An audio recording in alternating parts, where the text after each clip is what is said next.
This episode is brought to you by Portland Distro. If you like underground music, movies, and more, go to portlanddistro.com for licensed merch, vinyl, CDs, and more.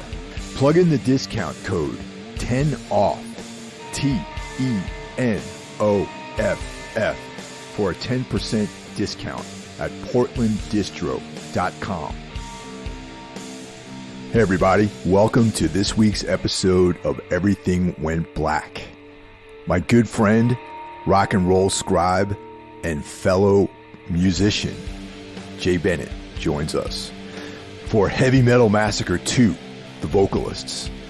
We just run down some of our favorite singers in the heavy metal genre and talk about the associated Spotify playlist, which I welcome all you guys to check out. Probably heard of a lot of the bands on there. It's nothing out of the ordinary. It's basically just a music appreciation set and stuff that just we enjoy. And I don't know, it might just be like a cool background for you guys when you're getting ready to rage on a Friday night. Before we get going, I want to thank Jost, our newest member to the Patreon Fight Club. And you too can join for as little as $1 or $5. You choose. For $5, you get early access to all the episodes, plus all of the weekly bonus content. For $1, you get the bonus content. That's the way it goes. In the future, we're going to be adding more tiers, doing more stuff. I don't know. The sky's the limit, man. We can do whatever we want, which is kind of cool. Anyway, onward. Jay, how's things going, man? Good, man. Good. You know, I'm here in Los Angeles. I saw a couple of shows this week, which I haven't, it's been a long time for shows. So I saw Sumac last night, which was great. And then the night before that, I saw Midnight with Mayhem. Oh, nice. So getting out into the world again. Bands are touring again. I like that, Yeah, that Mayhem tour is coming here. I got tickets for that as well. I've been out seeing some shows. I caught Cannibal Corpse recently. That was they're the masters of death metal, so that was pretty incredible seeing them play again. Yeah. They're it's kind of impressive that they've been around for so long and still kind of operate at that level, Yeah, I kind of feel like the newer material is like maybe since Rutan joined the band, it's really given this like injection of adrenaline into their music. It seems like. Yeah, man. I mean, I don't think you can go wrong having Rutan involved with anything. No, totally. What I mean? Yeah, what a great dude. Yeah, having worked with him, on records, he's like one of those guys who you kind of have to rise to his level, so that's why I'm not surprised that the latest Cannibal Corpse stuff is so good, regardless of who you are. Yeah, man. He sets a high bar, Yeah. So this is Metal Massacre, Heavy Metal Massacre 2, and I just figured we'd do a follow-up because everyone seemed to enjoy your last outing on this show, and so yeah, I thought this time around we would focus on our favorite heavy metal singers. And I know that you're a big fan of like hard rock and heavy metal, and I grew up listening to this music, and it was pretty close to me when I was a kid. But in the last few months, I feel like I've really rediscovered a lot of this stuff, and that's why it's a lot of fun to go back and listen to this music. A lot of it's still in heavy rotation, but also to kind of reminisce on like how it entered my life. I had some colorful stories about UFO and naked women and that kind of thing, and being on a nude beach and all that sort of stuff. And I don't know, I just, there always seems to be funny stories about growing up listening to hard rock and heavy metal. Yeah, man. I think that something happened. I think for me, it was like 15 years ago or something, where I just started going back to all the stuff that I listened to when I was a teenager, like a kid or even younger, like back when I was like even like 7 or 8, like when I first heard like AC/DC and Van Halen. It happened to me, yeah, like 15 years ago. And then I just got kind of deeper and deeper into it. And now it's like I still listen to new music, of course. I mean, I kind of have to for my work, but I just kind of find myself like, I don't know, maybe it's just like being an old dude now. It's just like my comfort zone. I was like, that's what I like. It makes me happy. So that's what I want to hear. You know what I mean? It hasn't really changed. I mean, who knows? I mean, it could maybe another, few years go by and I'd be like, all right, I'm sick of hearing all that shit. But it's been like a solid 15 years of like being back in this zone, and it feels pretty good.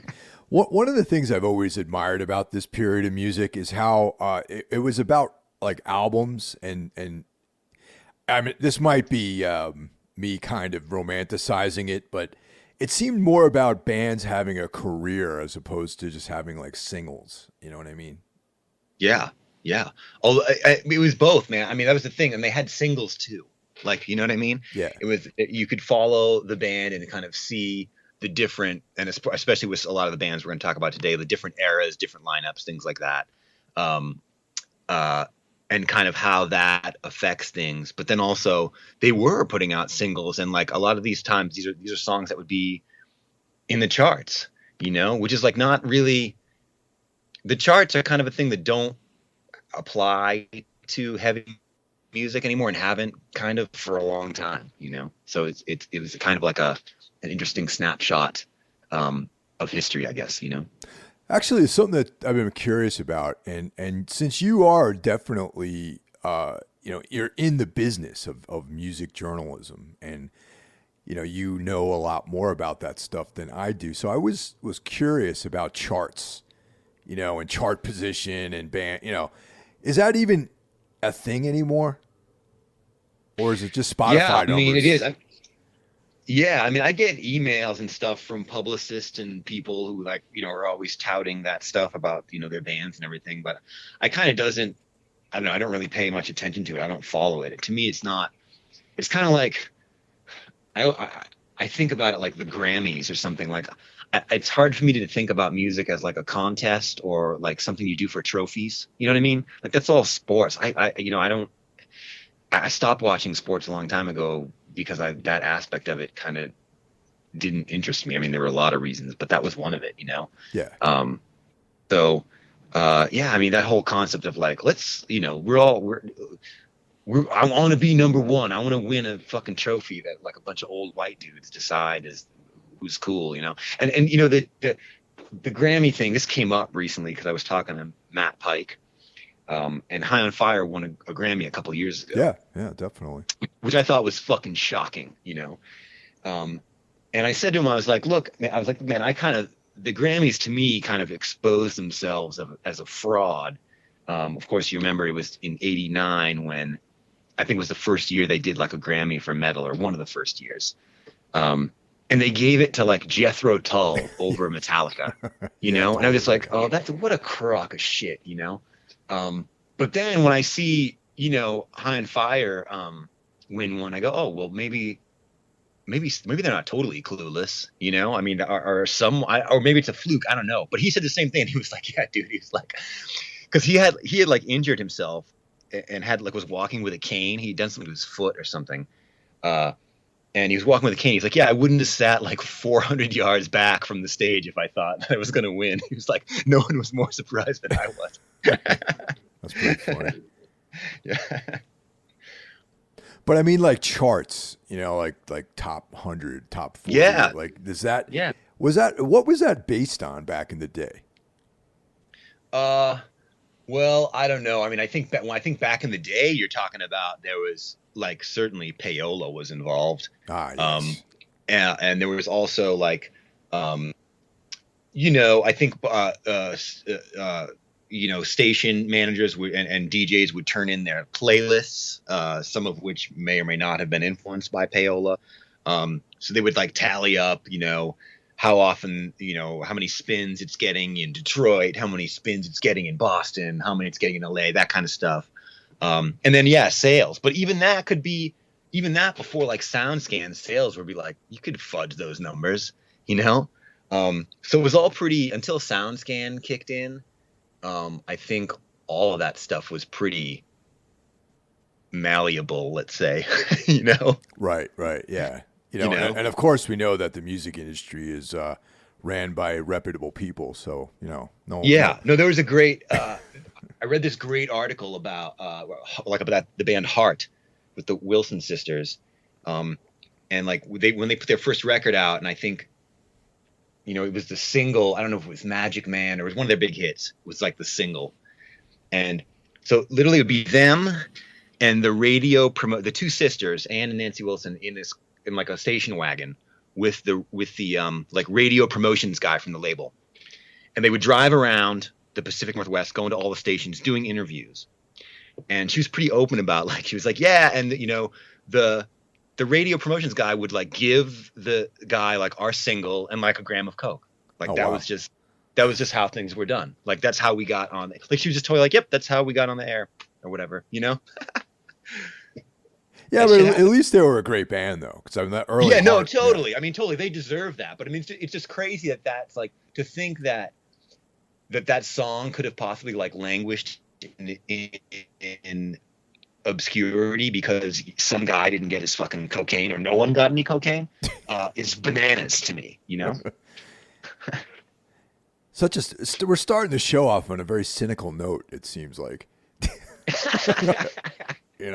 It's like well, yeah, I mean, listen, we both spent plenty of time in Boston, so it's bound to come out sooner or later. Some cynicism, yeah.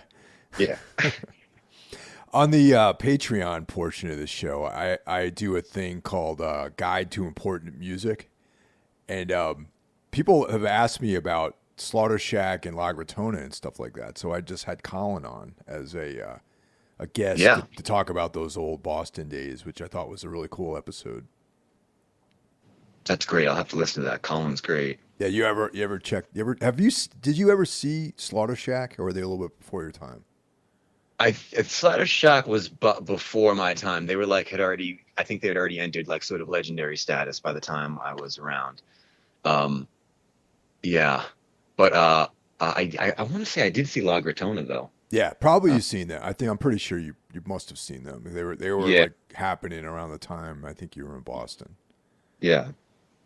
Yeah, Slaughter Shack was such a great band though, man. They were like this.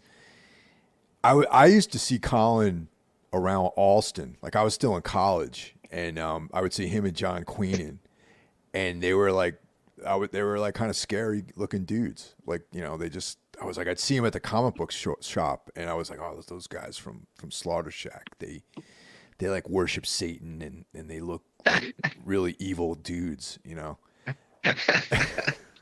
And, I love the idea of like running into someone who might be scary at the comic book shop. Yeah, exactly, right. And but yeah, I don't know. That's cool. I'm happy to call him a friend because I've always admired that dude for like decades, actually. So yeah, it's always cool to talk to that guy. I really, really appreciate him as a person, as well as a creative person too. Yeah, man. Yeah, I'm gonna check that episode out. And I saw you recently had Eugene as well, and I always love talking to him, so I got to hear that one too. Oh, he's a fascinating guy, and probably one of the most easy guys to interview, really. Yeah, I mean, I mean, I don't say this lightly. I mean, he is easily like one of the smartest people I know. 100%. I just find his like insights to be sort of riveting, But also the interesting thing about Eugene is like, how like you meet people that are these kind of like raw intellects that don't have any refinement to their intellect, where they're like, this guy spent his life, working at like as a delivery guy or something, but then you talk to him and he's like super intelligent. But Eugene combines that raw intellect with very elite refinement through the educational system. You know what I mean? Yeah. Yeah. Oh, he can talk, man. Yeah. Like that dude's like trained intellect. You know what I mean? Yeah. Totally. And the guy's like razor sharp, man, and fucking one of the best people too. Like just so interesting, and so got so many stories and just like insights into everything, man. Yeah, he's one of my favorites. Absolutely. All right, so we're going to talk about heavy metal now, okay? Yeah, let's do that. Our favorite singers here. And now, what sort of criteria did we have for this? It was just kind of like, not technical ability. Not saying that none of these gentlemen definitely have technical ability, but when I decided to figure this out, like who I liked, I was like, it's just like that vibe of like memorability, I guess, Yeah. and power. So those are really the only things that came to mind when I was like, who are my favorite singers? Like who I think are the cream of the crop when it comes to heavy metal vocals. Yeah. Absolutely, man. I mean, I think, yeah, I mean, a lot of it just comes down to like, who's your favorite, but I mean, there's the obvious, I mean, we have some of the obvious guys on here, with like Halford and Dio. I mean, I think those are on probably any heavy metal fan's list of the top vocalists. I mean, they would have to be, because they're kind of like indisputable, but then, I think beyond that, we get kind of into like personal favorites, not that those guys aren't personal favorites, they are. But yeah, man. Yeah. Well, also, being that you're a very prolific journalist, rock journalist, you've probably spoken to several of these people on our list, I think. Yeah, I have. Well, I guess just two. Halford, I've interviewed many times. He's great. And then I had the honor and privilege of meeting and interviewing Ronnie James Dio. When they did that last that Heaven and Hell record. Yes. It was like the sort of the reunion of Dio with Sabbath. It was, I forget what year that was, 06 or somewhere in there. Maybe I have that wrong. It was great. I went down to, it was like the Warner Brothers office in Burbank, and I hung out with him. I did an interview with him. Geezer Butler. I did a separate interview with Geezer Butler. Just was there all afternoon hanging out with those guys. It was awesome. Yeah, Dio. I read his book that came out a little while ago. Me too. Yeah, me too. That was actually a quite interesting read, I thought. Just I didn't realize a lot of his backstory. I didn't either. I found the story about, I don't want to like give any spoilers, but he had like a pretty significant event as a young man that like I didn't know about at all. Involving his friend and bandmates, like his best friend, basically. Yes. Which I had no idea. I had never heard that story before, and I found that to be pretty, kind of heavy and profound, Yeah, I read it just a few months ago, actually, and I was staying with a friend of mine in Boston for a weekend, and he's like, I left this out like on the table in the guest room, in case you have trouble sleeping, you can read this book, and it was like the Dio biography. So yeah. I polished it off, and it's just like a couple of days. I mean, it's a short book too, but it's also it's those types of like when it's well written and the story's compelling, it's like you can just devour those books. Yeah, absolutely. Yeah, and I read. Did you read Halford's book? Not yet. No. Okay. All right. Yeah, I would highly recommend it. Halford's book is great. I bought it like as soon as it came out, and another awesome book. Just really, really well done. All the stories, and you learn a lot, and it kind of puts his like. Everybody knows his kind of general story, but it really puts the personal spin on like what he had to deal with for like years and years. Just sort of dealing with his sexual identity and how that was how that was very much not accepted by the heavy metal community or wouldn't have been, so it was like everybody knows that, but it's sort of like to hear his perspective on it was powerful. I can't even imagine what that would be like, having to like suppress like such a huge part of your life like that, Yeah. Now, I want your take on this. I remember when I was, I don't know, like 12 or whatever age I started listening to heavy metal, and it was in like Cream magazine and Hit Parader and all that. You would see photographs of Judas Priest and Halford, and I remember cutting out pictures of him with his like leather, his riding crop and everything, and hanging up in my room, right? And do you think that he was the first guy to kind of like put that S&M leather thing into heavy metal, like as far as that aspect of it, or was there anyone before him? Yeah, that's a good question. I'm gonna go ahead and give him credit. Yeah. I mean, I think. I mean, I can't. You'd have to go through. Freddie Mercury was doing that look at some point, not nearly as extreme, but he was doing like the leather and the shades or whatever, like a leather cap and the shades. I don't know if that was that might have been after. Halford might have done it first, though. I don't know. I'd have to go back and examine. But Queen's not really a heavy metal. I don't consider them a heavy metal band. No, hard rock, for sure. So I would say, yeah. So I would say for heavy metal, I'm going to go with Halford started. Yeah. I feel like Freddie Mercury's like leather, like angle started maybe with The Game, I think. Okay. I mean? So that would have been later. That was like in the 80s. Yeah. Right. Yeah. Like the mirrored shades, like biker jacket, that kind of thing. Right. And he had the mustache. Yeah. Right. Yeah. That was a strong look, man. I got to say. Yeah. No, I'm backing it, man. I mean, that was like, and he probably, I imagine he sort of got that from like Tom of Finland or something. I don't know.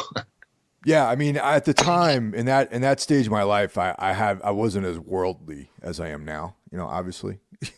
Yeah. At 15, or whatever. So I hadn't even seen any of the Tom of Finland stuff until like years later when I was in, maybe college or even after that. And I started, you'd go to these like fringe bookstores, or you'd buy like, books that like Amok Publishing would put out or Feral House. And then there would be stuff like Tom of Finland. And for any guys out there who don't know what I'm talking about, there's a very, very famous in the gay world, Tom of Finland, artist, incredible artist. And a lot of his artwork featured these like yoked up buff guys with like the typical kind of construction worker, biker, cops, mustaches. All the guys had these gigantic cocks, and it was pretty much that Freddie Mercury look, really, but instead it was like a little English guy, Yeah, totally. Yeah. But the funny thing about Judas Priest though is my parents, for anyone out there who listens to the horror podcast, you'll also know that my mom was a huge horror fan, and anything that was like violent or had to do with like crime and stuff like that. And my dad also liked crime, cop movies and things like that. So also my mom being an Italian American is a big fan of Al Pacino and all those guys, right? So right around the time I started listening to Judas Priest, we rented Cruising. Yeah. You know what I mean? Amazing. Yeah. Amazing. Yeah. Al Pacino. Yeah. Yep. So those two things kind of came together, and I still was like, I would already I've been listening to Judas Priest. I'd cut out my pictures of Rob Halford. He's got the leather hat and everything, and like the jacket, the Harley Davidson. All I knew is I loved his music. I thought he was cool, and I remember the leather guys in Cruising and drawing a parallel between Rob Halford. And I'm like, oh, he's like, no, I don't. And I didn't have, I actually had two members of my family were gay. So even at that young age, I was aware of homosexuality. I was aware there was like a lesbian in my family, and there was my cousin was gay. Right. So I knew about all that stuff, and I knew it was like family members. So I never had that stigma about being gay, really. You know what I mean? But I thought like, I couldn't fathom that Rob Halford, because I was just like, yeah, he's a heavy metal singer. It's like chicks and like debauchery and all this stuff. You know what I mean? And it was like, when I found out that he was gay, I was like, oh, of course. It made complete sense. And I once again brought myself back to Cruising and Green Manalishi. You know what I mean? And how the two things kind of like exist in this like kind of environment together. You know what I mean? Yeah. That's funny, man. Cruising was one of the movies I did not see till way later. So I had already been listening to Judas Priest for, 10 or 15 years before I saw Cruising. but I think by then, at that period, I mean, I think he had already come out. I forget what year he came out. Was it? It's when he after he left Priest, right? It was like like when the Fight record came out, something like that. Whenever that was, I can't remember the year. Yeah, because that was when Priest had Ripper Owens as the singer.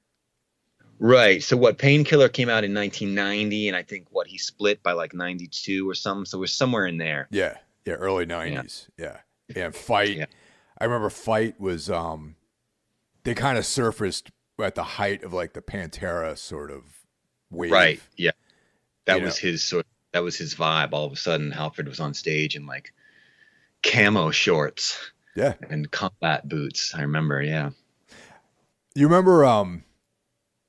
Of course, you know Keith Bennet. So Keith, was like a career like stagehand, and like friends of mine, he would always get them gigs. Like whenever like these bands would roll through town, they'd need extra guys like to load gear and all that stuff. And it's like if you were, this happens in all the cities, man. If you're in a band and you're on tour and you need gigs at home, that's like the best job you can have, is to be on this rotation of being called by Keith to do these gigs for loading gear. And I did it a few times too.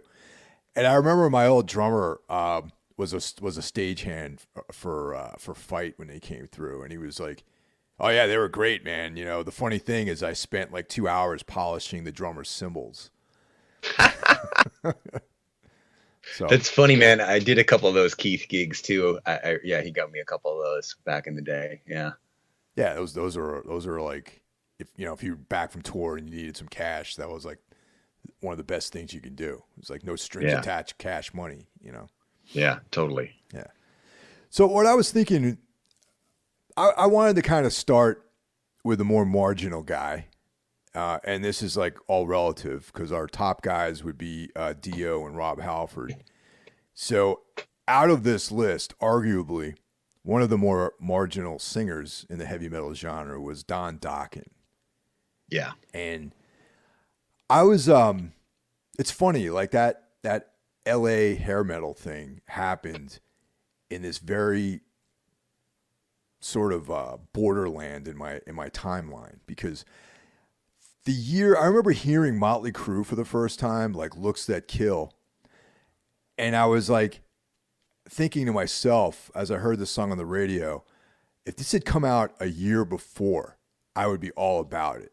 Because right when that came out, I was already kind of pivoting away from like heavy metal. I was like getting into like, like Black Flag and, Circle Jerks and Suicidal and all that kind of stuff. And kind of like veering away from that thing, but acknowledging it as being a good song. Yeah. But the Dokken stuff, I'm not saying they were like punk or extreme or anything like that, but I always gravitated towards Dokken as a band, more so than like, Motley Crue or Rat or Cinderella or any of those things. I just thought they wrote great songs, and I thought Don was a great singer. Yeah, absolutely, man. I mean, the guy, he sang like an angel on those records. It was funny. So I don't know if you know this story, but before Dokken was even a band, in, I guess it would have been 1980 or maybe even a little bit prior to that, Scorpions were getting ready to record Blackout. Yes. And do you know this story? No. Go for it, man. Okay, so Scorpions are getting ready to record Blackout, and Klaus Meine, the vocalist, had to have some sort of like heavy duty like throat surgery on his vocal cord, and there was a chance that he would not be able to sing again. And he kind of gave Scorpions his blessing. He'd be like, "Look, I may not make it out of this able to do this anymore. I think you guys should have a plan B so you can continue if I can't do it." So somehow, and I don't know, I'm fuzzy on the details of how they knew Don Dokken, but this is before the Dokken the band existed.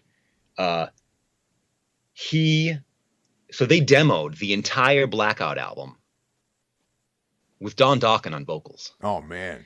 And obviously Yeah, and as the story, and as the story goes, obviously Klaus recovered fully from the surgery, and they did the full album with him. But they kept a lot of, I don't know about all of them, but they kept a lot of Dawkins vocals as backing vocals on Blackout. So the backing vocals on Blackout are Don Dokken.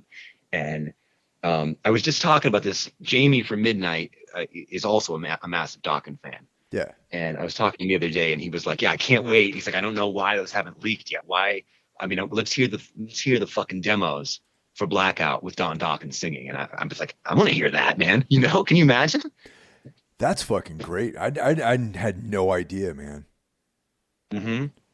That's, yeah, and of that's, course, sorry, go ahead, man. I'm going to cut you no, off. and it's just, of course, that record was huge for the Scorpions. I mean, that's a record that basically broke them in the States, Yeah, that's always the thing that I love reading about all these European bands throughout the 70s that were kind of languishing in obscurity, and then 12 years later they become huge. And Scorpions for sure are one of those bands because they had Michael Schenker played guitar. One of my favorite guitarists, Uli John Roth, played for them for many years. And then, but I think Blackout might have been the first record that Matthias Jobs played on, and that would be the guitar player that would be in the band when they were the biggest. I think that was his debut with them. Yes, I think that's right. Yeah, I think that's right. And then I mean, I think they had a pretty good career going in Europe. Scorpions did at that point. But it was the Blackout record definitely that because I remember I actually spoke with Klaus Meine recently too for their new record. And he was telling me the story about the first time they came over here was 1979. So it would have been just prior to Blackout. Yeah, so cool, man. That's I would love to hear Dokken singing those songs, man. Yeah, me too. Yeah, it's funny. Like I think a lot of those early bands, man, like from that era, like. Because, for me personally, a lot of the hair metal, glam metal stuff was not my cup of tea, but Dokken, it's like the band sort of straddled like that old school heavy metal sound too, a little bit, like on the earlier records. And of course, a band like Wasp is more like, yeah, sure, they're definitely a LA heavy metal band, but they always had this kind of meaner like atmosphere to them, and Totally. But yeah, Dokken stands out because George Lynch's guitar playing and Don's incredible voice. Yeah, and they of course famously did not get along very well. And apparently, I read a story in Classic Rock magazine. I want to say a couple of years ago. Apparently, over the course of Dokken's career, George Lynch physically knocked out Don Dokken twice. Oh wow, man! Damn. Which I thought was hilarious. But I mean, what a great, but I mean, it's that thing, right? It's like Jaggers and Richards or like Jimmy Page and Robert Plant. There's like a little like antagonism between the guitar player and the vocalist, but that, the conventional wisdom is that, that's what makes them so great. And that's what made it work, which may or may not be true. I have no idea. But in the case of Dokken, it certainly did work. You can say that for sure. Even though those guys did not like each other very much at all. Could you imagine being in a situation like that though, with a band? I would not enjoy that at all, actually. I think the Screaming Trees were like that too. Really? Where like there were the two brothers in the band. The brothers, like, Screaming Trees shows would end, and the two brothers, that people who don't know what the Screaming Trees look like, the two brothers weighed like 350. The bass player and the guitar player, Van Connor and Gary Lee Connor, and they were brothers, and they were kind of at each other's throats a lot. So on occasion, Screaming Tree shows would end like with the two of them like mid set, with the two of them like in a fist fight and then like rolling around on the floor beating the fuck out of each other. Wow. These two massive dudes. Yeah. Damn. Yeah, it's a real shame to hear about Mark Lanegan passing. Oh, that was a rough one, man. I'm a massive fan. That really yeah, that was a tough one. I'm a big fan. I would be lying if I said that I was a big fan, but I do like a lot of his music. Like I really like the Screaming Trees quite a bit, you know, but I have to be honest, I didn't really keep up on his later career. Yeah, no, I mean, I love the Screaming Trees too, but I think some of his solo records are better than anything the Screaming Trees get. I mean, that's my personal opinion, but yeah, there's a couple of his records that I go back to with far more frequency than anything the Screaming Trees have done. And I don't say that to disparage the Screaming Trees. I think they put out some great records. But yeah, Lanigan, man, what a titan. Yeah, it's a it's sad nonetheless. You know what I mean? Yeah. Now the tracks that we selected on this playlist, we have "In My Dreams" and "Alone Again," right? Mm-hmm. Now, I thought about picking "In My Dreams," because but more so because of the guitar work in that song. Yeah. But for me, "Alone Again" is like it kind of. I'm one of those guys who I like the ballads that a lot of these bands have. Yeah. I mean, I don't know if you remember back to when we did our other episode. I picked "Midnight in Tokyo" by Y&T. A ballad. Yeah. So I'm a sucker for ballads. Nothing wrong with that, man. And I think that also like it kind of showcases the vocals a little more, where the maybe the guitars and the rest of the instrumentation are less bombastic. Like "Alone Again," you chose. You had a great choice, Judas Priest choice, "Last Rose of Summer." And I kind of went that way too with one of my Priest songs. Well, I put two Priest. I kind of went a little overboard and put two Priest songs, but I did "Before the Dawn," which is probably more along the lines of "Last Rose of Summer" in terms of the performance and the nature of the song. But then I just put on. And this might be one of my favorite Judas Priest songs, and it's a sleeper because it's on the Turbo album, which, everyone gives them shit for the Turbo album. And I admit that it is not a great record. Like, I think maybe beyond like Turbo Lover and this track, Reckless, which I picked, there isn't a lot to latch onto there. But I think Reckless, and this is a more bombastic song. It's kind of really shows you what Halford and Judas Priest were capable of. I just think, and it's a track you never hear talked about or anything like that, but it's always been one of my favorites. Yeah, I got to say something about Priest too, which is atypical for most of the older school bands that I like. I mean, I actually have to say that I can find something on every Judas Priest record that I like. You know what I mean? Yeah. And that's not true for a lot of these bands. Like, I mean, Dio, for example, he's a fucking titan, or he was, I should say. Yeah. But I can't listen to every single Dio record though, the way I can listen to every single Judas Priest record. Yeah, that's true. I mean, there are a couple of like when Halford first got back into Priest and they did the Angel of Retribution and that Nostradamus record. I got to say those are not my favorite things. I did not like those records at all, and I haven't gone back to them. But Firepower, their most recent one which is like 4 years old at this point, I thought was like fantastic. I was shocked at how good it was. Oh yeah, I thought it was great. Really, yeah. But yeah, and some of the later Dio stuff is kind of not. I don't know. I mean, it seems like he lost the plot a little bit, but that's what happens. But I don't think it sort of. I don't know. The other records are still there. I don't think it diminishes him in any way. I saw them on that tour, actually, the Firepower tour with Saxon as the opening band. Yeah, that's awesome. I wish I missed that tour. I wish I'd seen them, but yeah, Saxon is all the times I've seen Saxon in the last like 10 years have been great. Yeah, I've only seen them in the last like 5 years. Like I that's a band I never saw until I saw them support Judas Priest.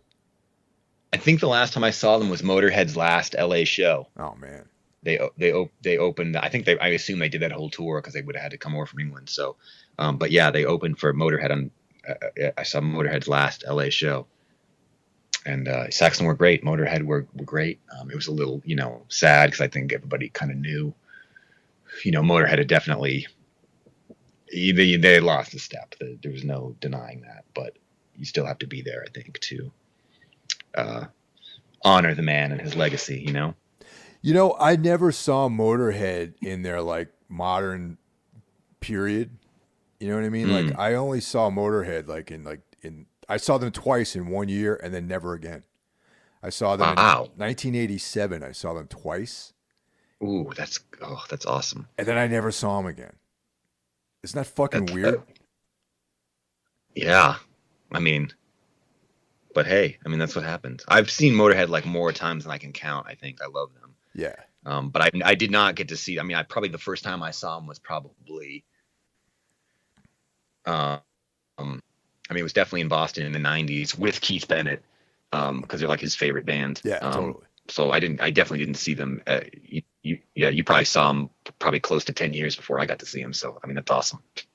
You know, it's funny. I thought when Lemmy passed, I was like, man, like I was always thinking that I would see them again at some point. You know, and all through all through the '90s, I never saw them, and they did that big tour with Slayer and Overkill, and I never saw them on that either. I didn't even go to that show, and I've seen Slayer probably more times than any other band I've ever seen. I don't know, it's just weird. Yeah. I think, you know, this weird thing happens, man. And I think when you're like, you're young and you have this idea of like, well, I can catch him next time. And you don't have ideas about like, you're not thinking about your own mortality, much less the mortality of these guys that you see as like, you know, immortal in a lot of ways. And certainly Lemmy had that aura. And you've never experienced anything like a worldwide pandemic or any of the shit that is going on now. It kind of like that will all like age, and like massive events like that will kind of change your perspective. And so now I'm kind of like, all right, I haven't seen so and so, or I haven't seen him in a long time. I'm gonna go because who fucking knows what's gonna happen. Whereas I had, you know, my attitude before was like, I'll catch him next time. It was like, if it was like inconvenient in any like stupid way or like anything, I'd just be like, well, you know, I'll just catch him next time, you know? Well, that's exactly my mentality right now too. I mean, it's whenever any show that I have any interest in going to see, I immediately commit to it and buy a ticket, you know, and put it in my calendar, and I'm just going. I don't care if it's a weeknight, whatever. I have time. And because I thought back to when I lived down the street from St. Vitus, I remember Obituary played like 2 nights or something there. I didn't go to either one of the nights, you know, and that was like 5 blocks from. I just had to walk down the street to see them, and I was too too lazy to do it. Yeah, and this would have been great because you never see him in a place that small. No, totally. You know, I mean, I haven't seen Obituary play in a 250 capacity room ever. So yeah. So moving down the list here of from our less, you know, a little bit. Actually, I don't know. It's debatable whether or not Paul Di'Anno is more marginal or less marginal than Don Dokken. I don't know. Yeah, I mean, I guess it depends on your perspective. I mean, I think Maiden fans are a different level of fan than Dokken. I mean, it's like definitely an obsessive thing, and Iron Maiden certainly are bigger than Dokken ever was, probably. Oh yeah, yeah, definitely. You know, and of course, you know, he only did 2 records with them, Paul Di'Anno, but you know, I think for a lot of people, certainly folks our age and older than us, hold those records in high esteem, you know, and a lot of. I mean, don't get me wrong. Bruce Dickinson is an insanely talented guy, and I love a lot of those Maiden records. But there's just something about those Di'Anno records that they're different, and not just because of him. It's also like the band sort of they're starting out too, and they're kind of figuring out their thing. I don't know, those 2 records, you know, self-titled and Killers. There's just a different vibe. You know, of course, everyone points to, you know, Di'Anno like was more punk rock and stuff, and that's true, I think, and that's part of it. But it's also like, to me, when Number of the Beast came out, the first Maiden record with Dickinson on it, I think the reason why that works so well is because Iron Maiden as a band had like solidified by then, you know, and they brought in a really talented guy, but Iron Maiden themselves already had their musical thing down. Like the formula was in place, and I'm not using that like in a negative way. I just mean like there is an Iron Maiden formula, and they had that kind of locked in. Whereas I think it wasn't so locked in maybe on those first two records. When you have like the track you picked here, Strange World, is a great example of that. And then the one I picked too, which is kind of like, to me, the sister track of that, Remember Tomorrow. Yeah. Maiden would never do fucking songs like that now, And that, once again, that feeds into my ballad fascination with Strange World and, Remember Tomorrow, are like very ballady, very these kind of like whimsical like songs, And, it's funny. People think of Paul Di'Anno as this kind of like gruff, dude, you know what I mean? And he is.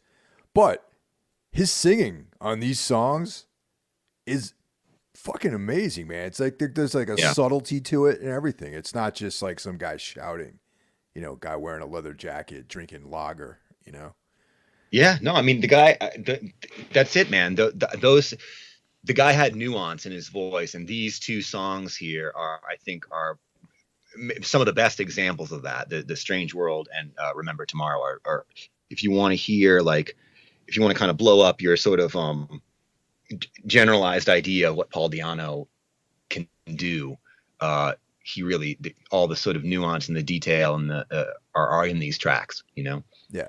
Oh, and just to remind everybody, depending on how you're getting to this show, if you go to the Everything Went Black Media website, there's a link to the Spotify playlist. And I'm going to do a better job of posting this stuff because some people have asked, well, where's this playlist that you guys keep talking about? But most episodes, and especially the ones I do with Jay, we always have a collaborative playlist. And, right. If you're listening on Patreon, I'm going to do a special post that's going to have the link for you to check it out. So if you're not on Patreon, go to the Everything Went Black website.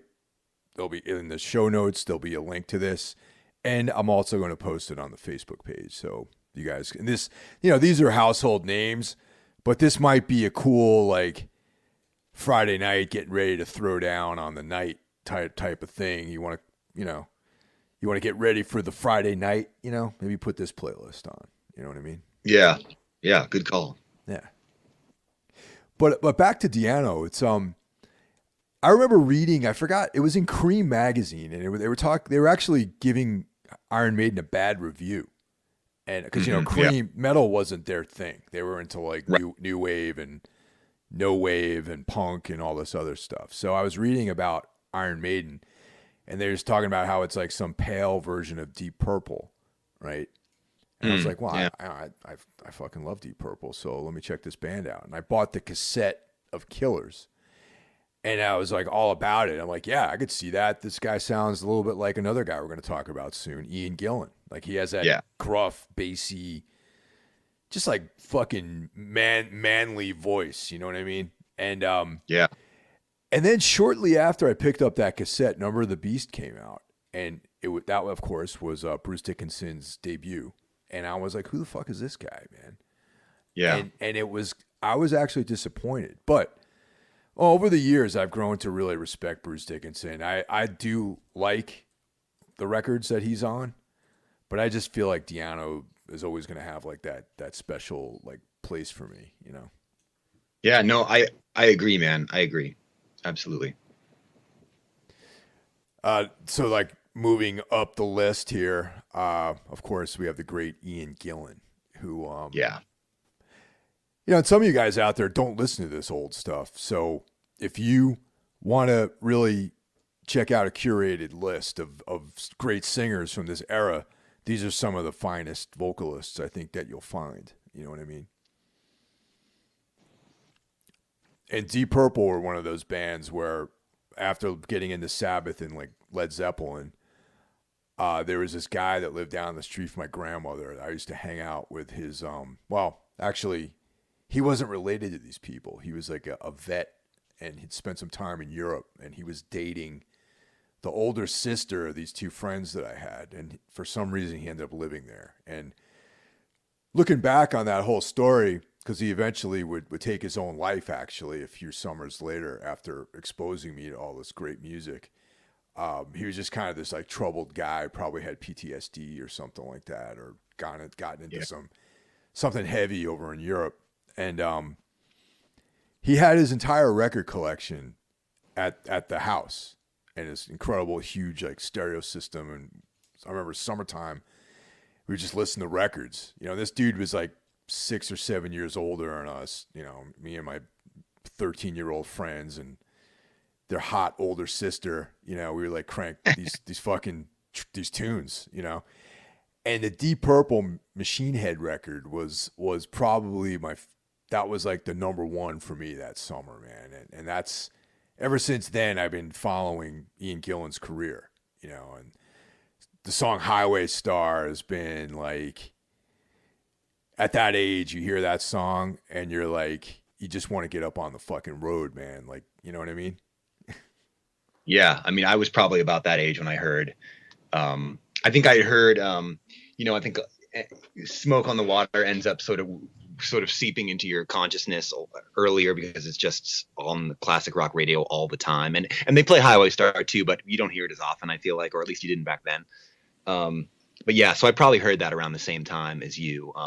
I can't remember if it was on the radio or if it was a tape at someone's house or what. I can't remember the circumstances of hearing it, but I'm really glad you chose this song because it's one of my favorite. It's one of my favorite Deep Purple songs, and what an amazing performance from Ian Gillan, man. I mean, the guy. So I have a little funny story. So I'm finally letting go of some chunks of my record collection here. I have too much shit, and it's like, you know, you can't take this stuff with you, so it's time to let go.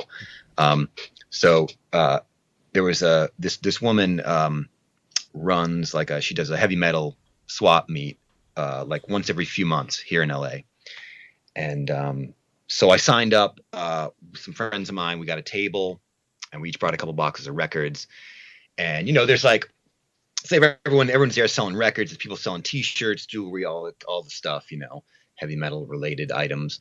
And there's DJs there like spinning tunes or whatever.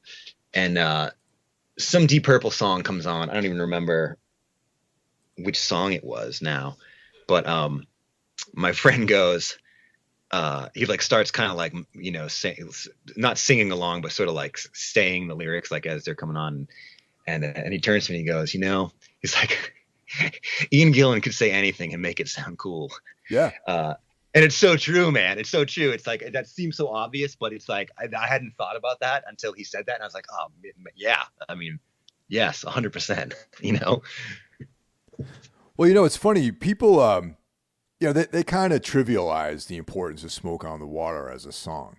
You know what I mean? And that song is a fucking great track, man. It really is. It is. No, Yeah. Totally. I think it only, it's funny, man. I think that it's easy to like discount it because it's just so like ubiquitous. You know what I mean? Like a lot of people, like, that's the only Deep Purple song they know. You know what I mean? Yeah, it's funny. I don't know, like right now it's probably about 10 years ago. I was Andrew Hernandez, my former drummer in Tombs. Yeah. You know, he had a side project at the time called Painted Rust, and they did like a tour, and I was driving them. You know, you were using the van that we used to tour in, so I was out on the road with these guys, and you know, we were on some like drive somewhere at night, and you know, I had the radio on. We listened to like the actual radio, and Yeah. so we were talking about Deep Purple, and Pete, the guitar player, or one of the guitar players. I mean, and I've become really, really good friends with all these guys, so I'm speaking freely. And I just remember he's like, "Oh man, this is like the worst song ever written, man." And I'm like, dude, like that's completely not correct, man.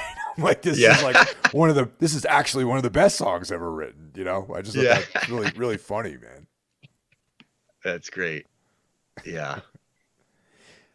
But you also selected a track from Ian Gillan's short stint in Black Sabbath too.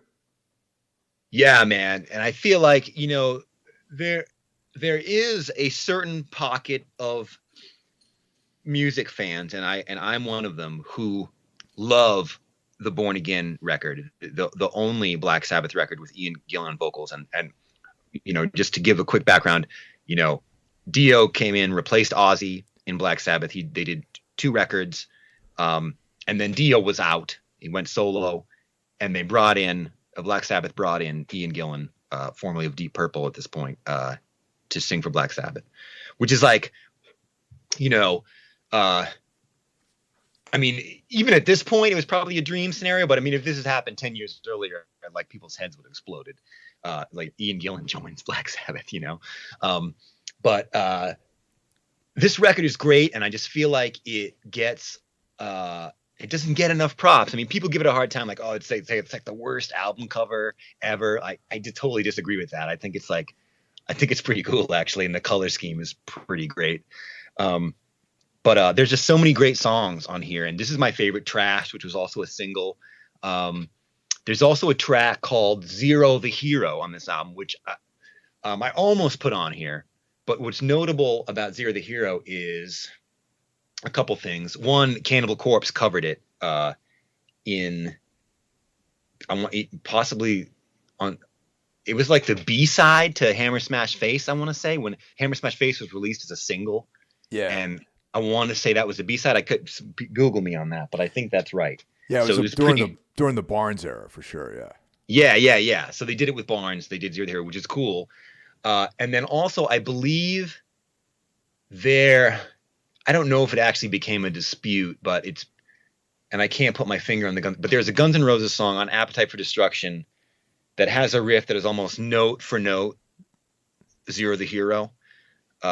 And I don't know if there was ever a stink put up about it or whatever, but it is something that people have pointed out. And it seems likely that Slash would have been listening to this record when it came out. So you can do with that what you will. Now the song that the Guns N' Roses track is it Paradise City? It might be. That's another thing people can Google. You can. Yeah. I don't know. Are you on the Google right now? I'm always, man. Hey, we're all wired every day, man. Let me see. Yeah.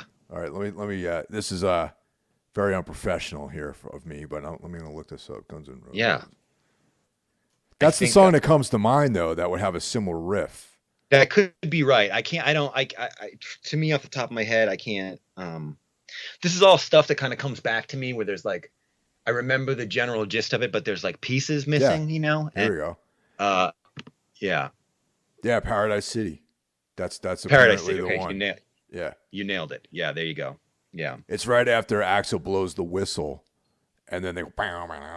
Yeah, that's pretty much the same riff. Yeah. Exactly. Yeah, there you go. Exactly. And did it say anything about, was there a lawsuit about that or no? I just closed the window on it, actually. Yeah. Okay. Doesn't matter. I don't think there was. I don't think there was. Now, I'm going to say something in defense of Guns N' Roses and Slash is that, dude, okay. Yes. It sounds like that riff. However, there's only 12 fucking notes, man. Right. No, that's fair. No, that's totally fair. And I do know that, I would lay money down that Slash is a fan of this record, and that this is certainly something he bought or at least had when it came out. I would bet money on that. And I'm not saying he stole the riff, but obviously shit comes in there, like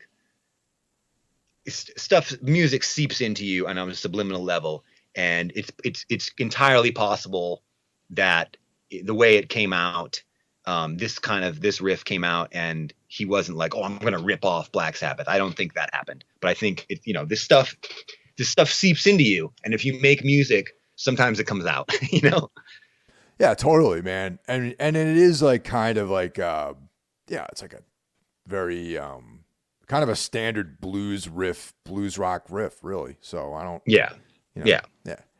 But I just for the record, I am a fan of the Ian Gillan era of Black Sabbath. That one record, I'm a fan of Born Again, and I like the album cover. Yeah, agreed all the way around. Yeah, that's kind of like Sabbath's,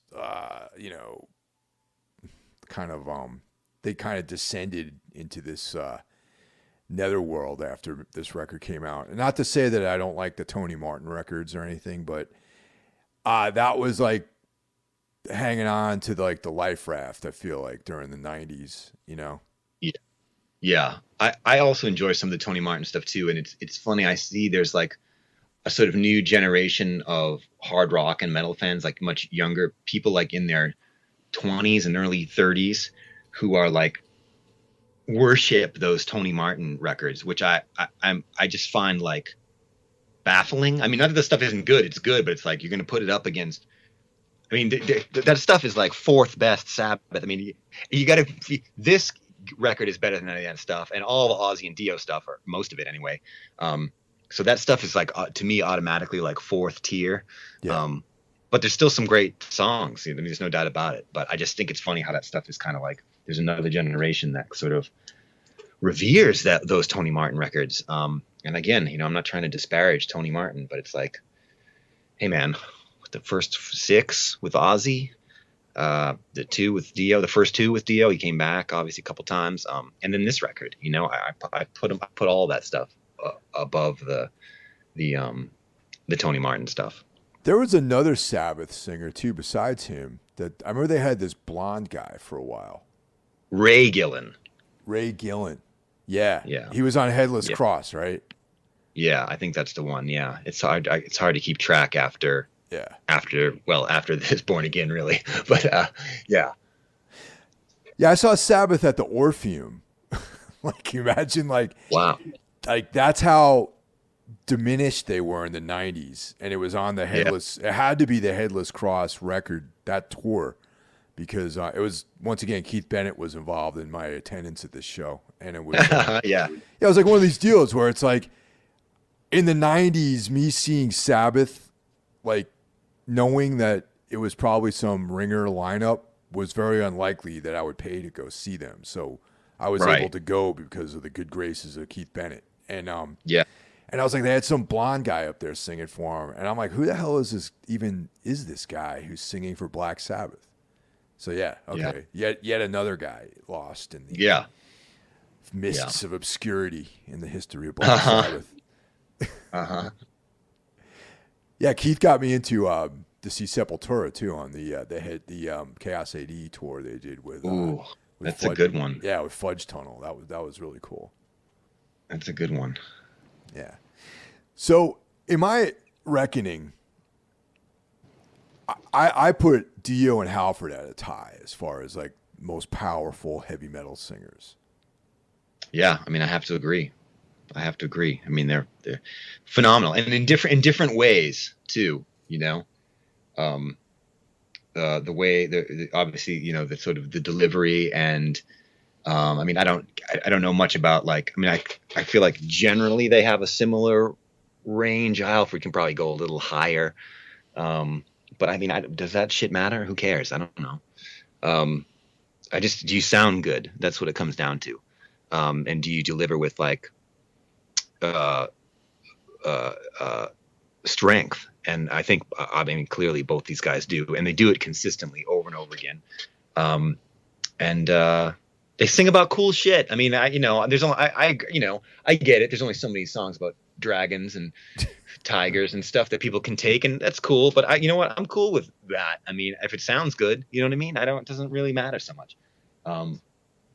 So yeah, I'm with you. I rank it a tie also. What really made me realize how great of a singer Dio was when there was that what was it? The hearing aid track. Yeah, he put about that together. Yeah. Yeah. Now, it had all the main players from that era doing. Yep. They had a verse or whatever, right. a couple lines in there. So I remember watching the video on MTV, and they had all these other dudes. They do their thing, and it's like, and like, but then when when his voice comes in, he just crushes everybody. Yeah. It's like, all right. Power, man. Power, like raw power here. You know what I mean?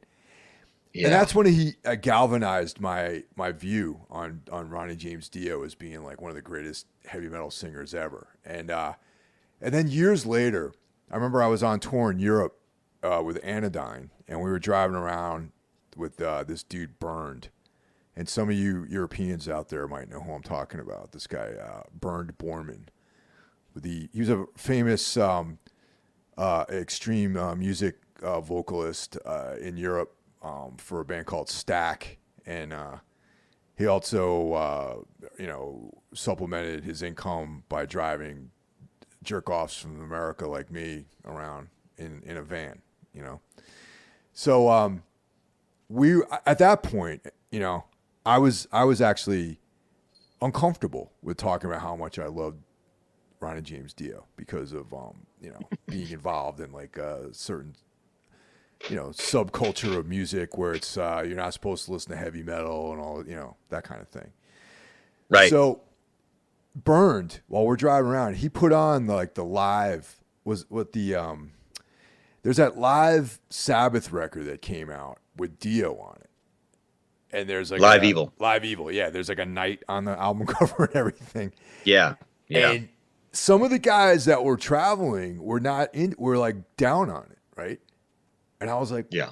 I'm like, I was waiting to see what someone else would say first, right? And then Burned, surprised me that he put this on.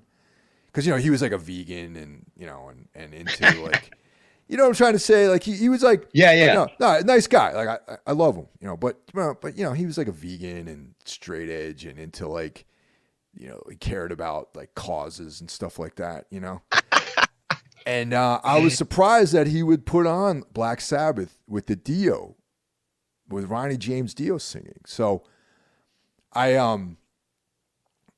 was like, Burn, do you like Ronnie James Dio? He's like, he's told me that he thought he was the best singer in Black Sabbath. Yeah. And I was like, wow, okay. And that empowered me to embrace Ronnie James Dio. See, sometimes you just need that little boost. Yeah. And it comes from like the most unlikely of places sometimes. Yeah, you never know. You never know. I would it's funny. I would like to recommend to people if you are like unsure about Dio, or you are unfamiliar or somehow or whatever, or if you just want to see like some amazing footage, there's two things I would recommend. One is there's an excellent, I think it's out now on Blu-ray. It came out. It's Dio live in Philly on the Sacred Heart tour, 1986. It's amazing. The footage is awesome. The fucking band is slamming, and he sounds phenomenal. Highly recommend that one. And then there's a Rainbow DVD, live in Munich, 1977. Again, amazing, phenomenal performance. The only drawback to that one I would say is they do that thing that so many bands did in the 70s where they extend the songs out forever. I think there's like a 25-minute version of a Rainbow song on the live performance, which no one needs that. But when they're playing the song and not doing the kind of noodly extension of it, it's so fucking great. So I would highly recommend those for people who want to get to see some sort of classic Dio at the height of his powers. I would recommend both those things. Another thing that I'm glad went the way, fall into the wayside is the drum solo. Yeah. Good riddance. That was always a big thing back then. Like you would watch these live videos from the 70s and there'd be this like extended drum solo, like, and like John Bonham did that one and Song Remains the Same, which was like, I could have done without that too, Yeah. I think, you know what? So Vinny Appice, of course, was the drummer on that Sacred Heart tour with Dio. And I want to say there is a drum solo. I don't think it's terribly long, but if I remember it correctly, but you can also, it's a DVD, so you just skip it. If you don't, you just go to the next song. The songs are phenomenal. The outfits, the stage outfits are phenomenal. And it's great. It's like Vinny Appice on drums, Jimmy Bain on bass. Oh yeah. And Craig Goldie on guitar is the guitar player on that tour. And it's just it's phenomenal. I can't recommend it enough. Jimmy Bain, was he also in Deep Purple at one point? No, but he was in Rainbow at one point. And he did a band with was it Gary Moore or There was a band called Wild Horses. They put out one record. It wasn't Gary Moore. It was oh man, my brain is it was the other guy, the Scottish guitar player who was in both Thin Lizzy and Motorhead. Snowy White. No, Brian Robertson. Brian Robertson. Okay. So Brian Robertson and Jimmy Bain, they had a band called Wild Horses. There's a couple good songs on that record. I actually have this is kind of a sad, fucked up story, but I'll just briefly.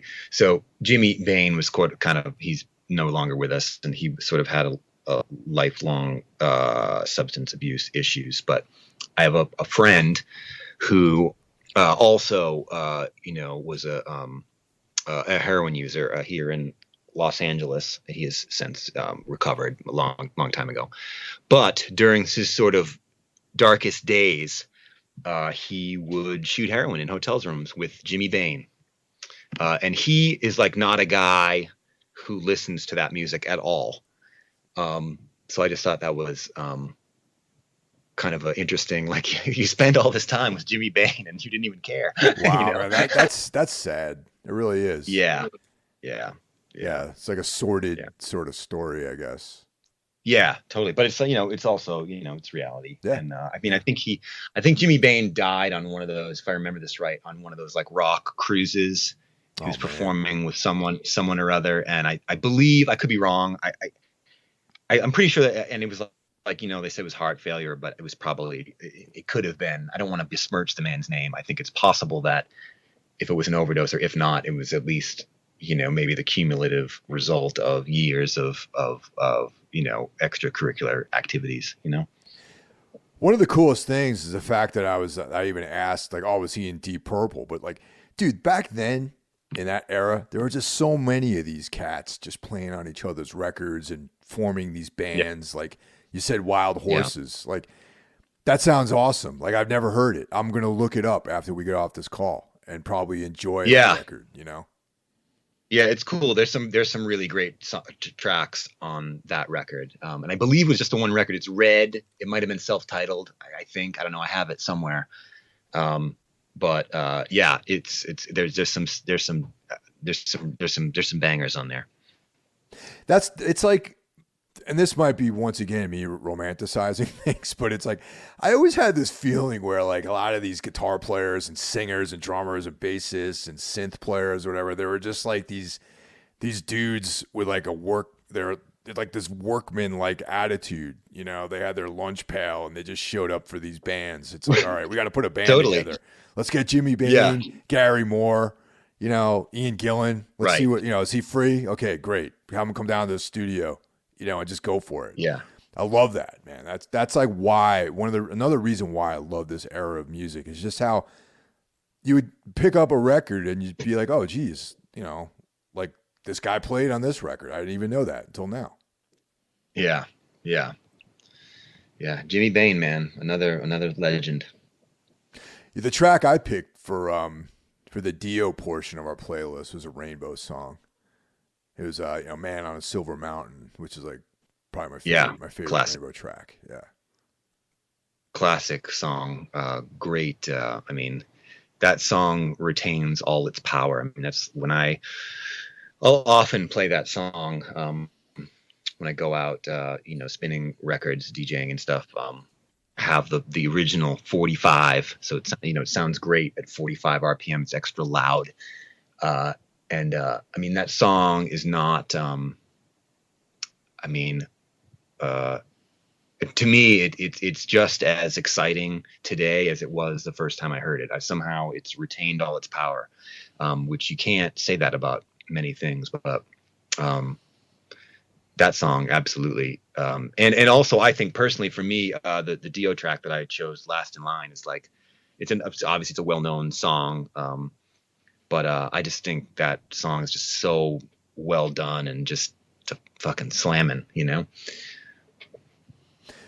the Sabbath material too, man, is like pretty fucking great, man. Heaven and Hell, and and people, at the expense of my own credibility, I guess I have to say that the first Sabbath I heard was with Dio. It wasn't the Ozzy stuff at all.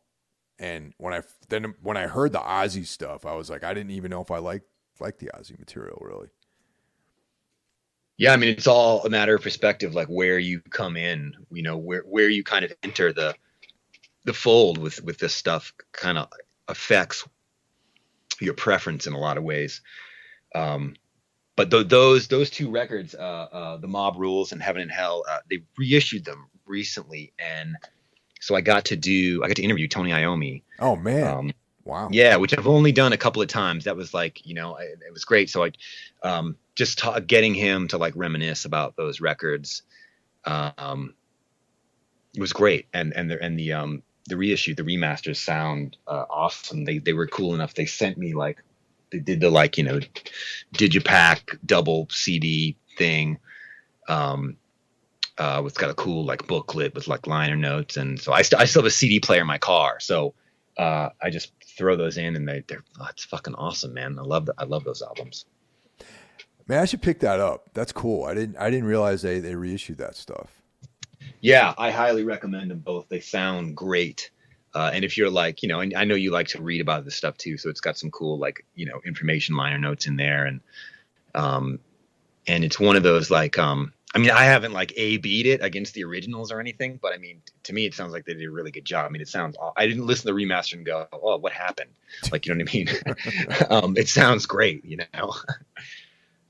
Is Iommi how is it to talk to that guy? Is he like a guarded sort of dude or someone who's easy to talk with? It's a little, I mean, it gets a little intimidating, I guess. Sure. I guess that's what I'm saying too. I would be intimidated. Yeah. But he's like super friendly and very like, you know, polite English gentleman. And he's great. I think he, you know, a lot of this stuff, especially these records, he's talked about him so much. And, you know, he's also doesn't like, you know, I think it would have been a lot more lively to talk to Tony Iommi in the 70s or 80s, you know, when he was fucking high off his fucking tits. But it was, I mean, it's cool, man. You know, it's not that he remembers stuff, but I just think his enthusiasm for like talking about a Black Sabbath record that's 40 years old is probably not on the top of his list. I mean, he was gracious about it and everything. But no, it was cool. I mean, I can send you the links to the stuff if you want to read it. So it was cool. He did have some like cool insights and stuff.